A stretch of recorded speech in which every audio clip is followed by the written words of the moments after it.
신명기 21장에서는 여러 가지 사회법에 대한 말씀을 기록했습니다. 1절부터 9절까지는 죽은 자를 알 수 없는 살인사건에 대해서 기록하고 있고 10절부터 14절까지는 포로된 여자와의 결혼에 대한 문제와 15절부터 17절까지는 두 아내가 있는 장자권에 대해서, 그리고 18절부터 21절까지는 불효자식에 대해서, 22절부터 23절은 나무에 달려있는 시체에 대해서 이렇게 기록했습니다. 옛날이나 지금이나 복잡한 일로 인해서 흉악한 그런 일들이 많이 생기는데, 여기 그 숨겨진 살인사건에 대해서 우선 그 피살한 시체를 발견하고 그 살인자가 누구인지 알지 못할 때는 그 지역에 가까운 성읍의 장로들이 나가서 그것을 조사하고 또 공동체적인 책임을 지라는 것입니다. 그래서 우선 그런 시체를 처리하는 과정에서 일단 속죄의식을 행하도록 그렇게 했습니다. 사람이 이렇게 아무 연고도 없이 그렇게 사람이 죽은 상태에 있어도 종교의식을 거행하는 것은 거의 없죠. 그런데 하나님의 백성들은 그 하나님의 백성들이 거하는 땅에서 그런 일이 있을 때에 종교의식을 하도록 했던 것입니다. 그래서 제일 가까운 성읍의 장로들이 아직 불이 오지 아니하고 멍에를 매지 아니한 암송아지를 취해서 또 골짜기로 데리고 가가지고 물이 항상 흐르고 깊지도 갈지도 심지도 못하는 그 골짜기, 험한 골짜기로 데리고 와서 송아지 목을 꺾어서 그리고 거기서 그 속죄의식을 하도록 그렇게 했습니다. 그러면서 우리의 잘못이 없고 우리는 깨끗하다 하는 것을 하나님 앞에 제사를 드리면서 여호와여 주께서 속량하신 주의 백성 이스라엘을 사하시고 무죄한 피를 주의 백성 이스라엘 중에서 머물러 두지 마옵소서 하면서 그렇게 속죄의식을 하도록 했습니다. 이것은 바로 우리가 사회 속에서 여러 가지 악한 일들이 있을 때 이 사회에 대한 문제를 책임져야 된다는 것입니다.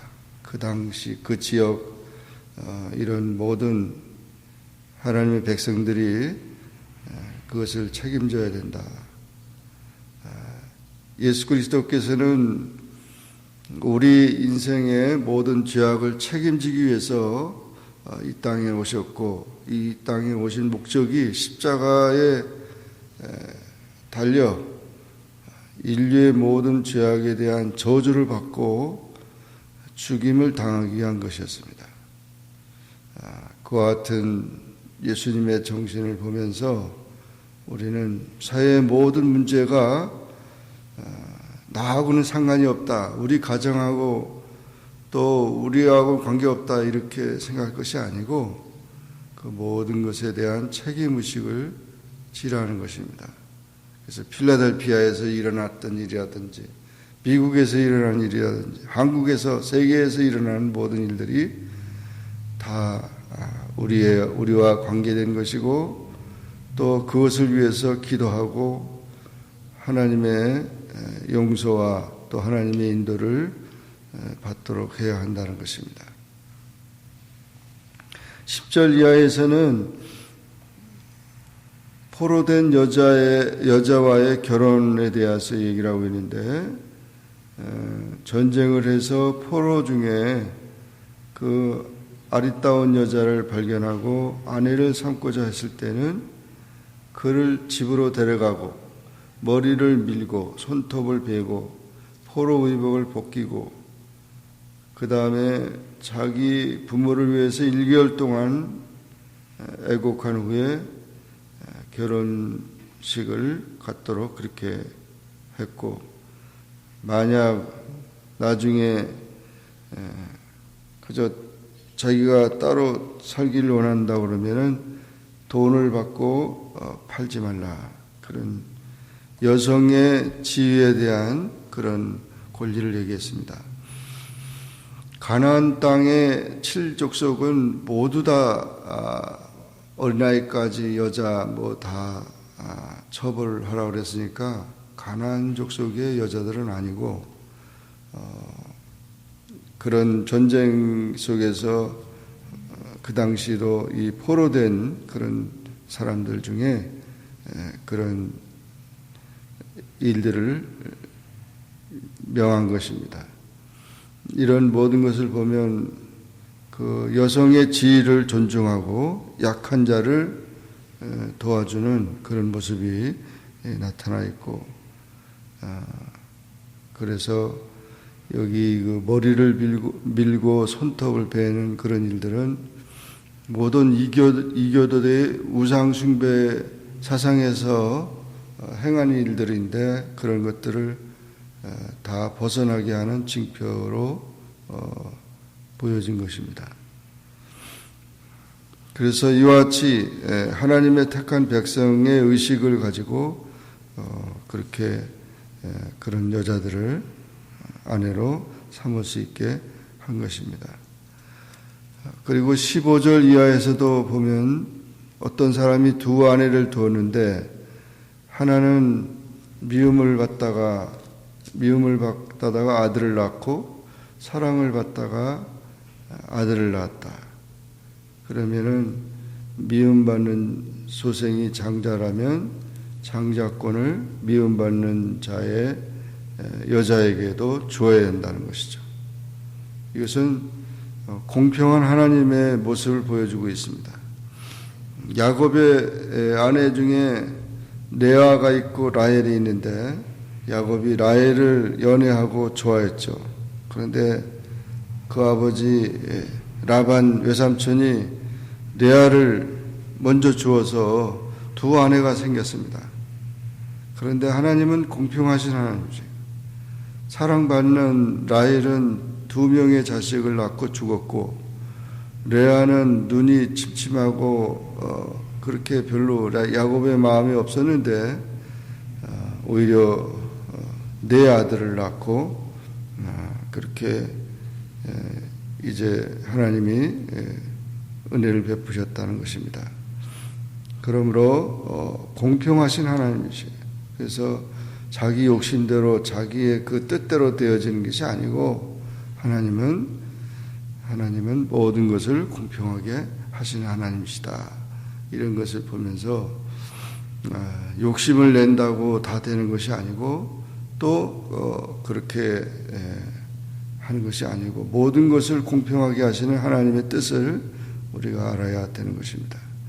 물론 하나님의 법은 일부일처제입니다. 이 두 아내를 두었다는 자체도 사실은 그렇게 하나님 기뻐하시는 것이 아닙니다. 그래서 모든 일을 처리할 때 공평하게 처리하는 일들이 중요하다는 것을 보여주고 있습니다. 그리고 18절 이하에서는 불효 자식에 대한 그 패역한 아들에 대한 처벌이 엄중한 것이 나타나고 있습니다. 완악하고 패역해서 아비의 말이나 어미의 말을 순종치 아니하는 그런 자녀를 성문에 데리고 와서 재판받도록 해서 그런 방탕하고 술에 잠긴 그 아들을 돌로 쳐 죽이라. 그러면서 너희 중에 악을 제하라. 이렇게 엄중하게 얘기했습니다. 십계명의 제5계명은 부모에게 순종하라. 부모를 공경하는 자에게 이 땅에서 잘 되고 장수하리라 그렇게 말했는데 거기에 연장선에 대한 얘기죠. 부모의 권위를 인정하지 않고 이렇게 정말 배역하고 타락한 그 자녀에 대한 벌이 엄중했던 것입니다.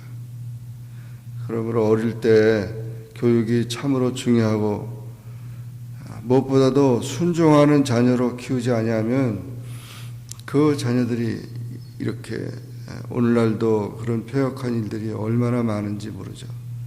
심지어는 부모도 그냥 같이 그냥 그렇게 전쟁터가 되고 가정이 불행한 그런 일들을 보게 되는데 이렇게 자녀가 부모를 공경하는 일은 하나님의 축복과 하나님의 은혜가 임하게 하는 것이기 때문에 자녀들을 순종하도록 그렇게 해야 하는 것입니다.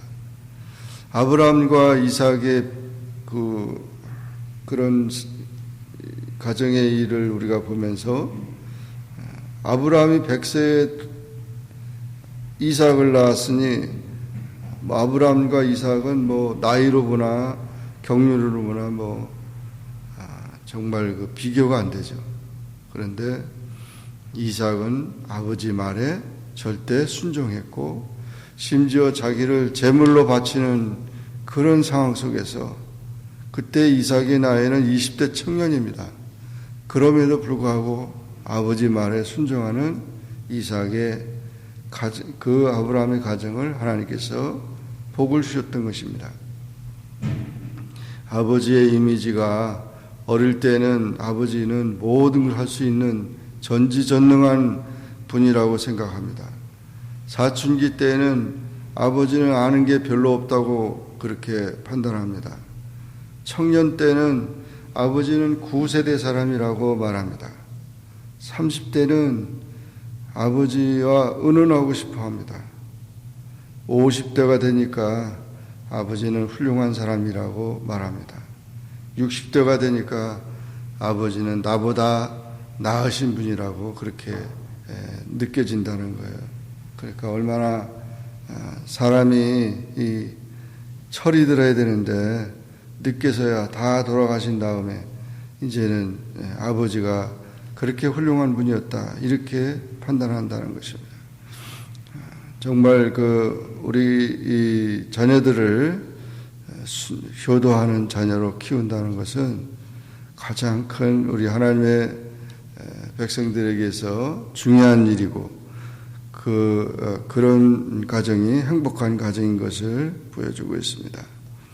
마지막에 부분의 22절 이하에서는 기타 규정인데 사람이 그 사형을 받아서 나무에 달려 있을 때 밤새도록 두지 말고 그걸 처리하라. 땅을 더럽히지 말라.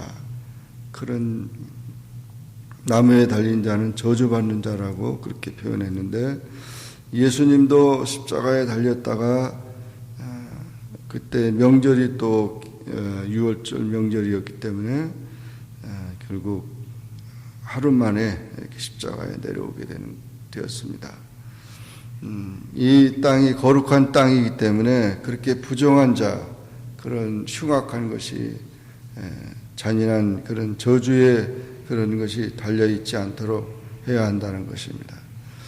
오늘 우리는 신명기 21장의 말씀을 보면서 이 모든 사회 속에 일어난 사건들이라든지 또는 조그만 그런 모든 것들도 보면 하나님의 뜻과 거룩과 또 하나님의 그 섭리와 약속과 이런 것들이 귀중한 것을 발견하게 됩니다. 오늘도 우리 이 말씀 안에서 우리의 모든 삶이 살게 되고 그리고 주님의 은혜 안에 사는 우리 모두가 되기를 주의 이름으로 축원합니다. 기도하겠습니다. 사랑의 하나님 아버지 감사합니다. 오늘도 주님 앞에 나와 기도하게 하시고 주의 말씀을 상고하게 하시니 감사합니다. 신명기 21장의 말씀을 통해서 우리 지역에 일어나는 흉악한 일들, 모든 일들에 대한 책임도 우리가 감당할 수 있는 그런 이제 공동체의 책임을 갖게 하시고 아무도 차별하거나 또 학대하거나 버리지 않는 그런 하나님의 공의와 뜻을 깨닫게 하시고 또 효도하는 가정으로서 행복한 가정을 만드는 그런 아름다운 하나님이 축복하는 가정이 되도록 도와주시고 언제든지 우리의 모든 삶 속에 하나님의 거룩을 기억하고 우리 인간이나 땅이나 모든 삶이 주님 보시기에 아름다운 그런 삶이 될 수 있게 노력하는 또 기도하는 우리 모두가 되게 축복하여 주옵소서. 예수님의 이름으로 기도하옵나이다. 아멘. 하늘에 계신 우리 아버지여 이름이 거룩히 여김을 받으시오며 나라에 임하옵시며 뜻이 하늘에서 이룬 것 같이 땅에서도 이루어지이다. 오늘날 우리에게 일용할 양식을 주옵시고 우리가 우리에게 죄진 자를 사하여 준 것 같이 우리 죄를 사하여 주옵시고 우리를 시험에 들게 하지 마옵시고 다만 악에서 구하옵소서. 내게 나라와 권세와 영광이 아버지께 영원히 있사옵나이다. 아멘.